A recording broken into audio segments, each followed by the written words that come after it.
வணக்கம். இது தமிழும் சீதாவும். இன்னைக்கு நம்ம பார்க்க போகிற டாபிக் இலக்கண குறிப்பில் உருவகம். அதாவது உவமை அப்படின்னு சொல்கிறப்ப ஒப்புமைப்படுத்துதல், அதாவது கம்பேரிசன்னு சொல்லுவாங்க. சரிங்களா?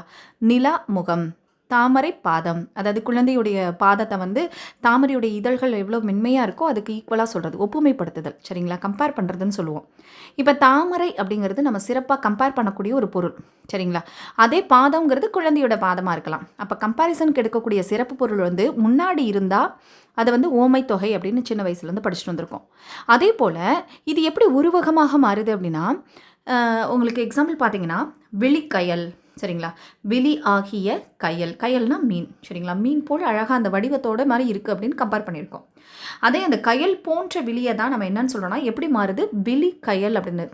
கயல் போன்ற விழி அப்படிங்கிறப்ப அதாவது மீன் மாதிரி இருக்குது அப்படின்னு சொல்கிறோம். ஆனால் அதுவே விழிக்கயலாக மாறும் பொழுது அப்படிலாம் கிடையாது, அது மீனாவே தான்டா இருக்குது அப்படின்னு நம்ம சொல்கிறது. உங்களுக்கு புரிகிற மாதிரினா, தாமரை பாதம் கிடையாது, பாதத்தாமரை. அந்த பாதமே எப்படி இருக்கா, தாமரை மாதிரி இருக்குது, அது மாதிரியே இருக்குதுன்னு சொல்கிறதுக்கு அடித்து சொல்கிறோம் இல்லையா? அப்படிலாம் கிடையாது, அது மாதிரி தான் அப்படின்னு நம்ம அடித்து சொல்கிறோம் இல்லையா? அதைத்தான் உருவகம்னு சொல்கிறாங்க. அதற்கு புரியறதுக்காக தான். அதான் முக நிலவு, நிலா போன்ற முகம் அப்படின்னு சொல்கிறத விட்டுட்டு முகமே நிலவாக தான் இருக்குன்னு அதை அப்படியே சொல்கிறது. சரிங்களா? அதில் உறைஞ்சு போயிரு சொல்கிறது. அதைத்தான் என்னன்னு சொல்கிறாங்கன்னா உருவகம். இதை நம்ம தெரிஞ்சுக்கிறதுக்கான சின்ன டிப்ஸ் தான். ஓமை போல் ஒப்புப்படுத்துது ஆகிய அப்படிங்கிற பண்புருவு எப்படி இருக்குன்னா மறைஞ்சு வர்றது. சரிங்களா?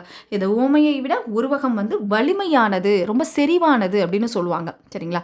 புரிஞ்சுக்கிற மாதிரி சொல்லணும்னா அதான் அது மாதிரி கிடையாது, அதுவே தான் அப்படின்னு நம்ம சொல்கிறோம் இல்லைங்களா? அதுதான் உருவகம். சரிங்களா?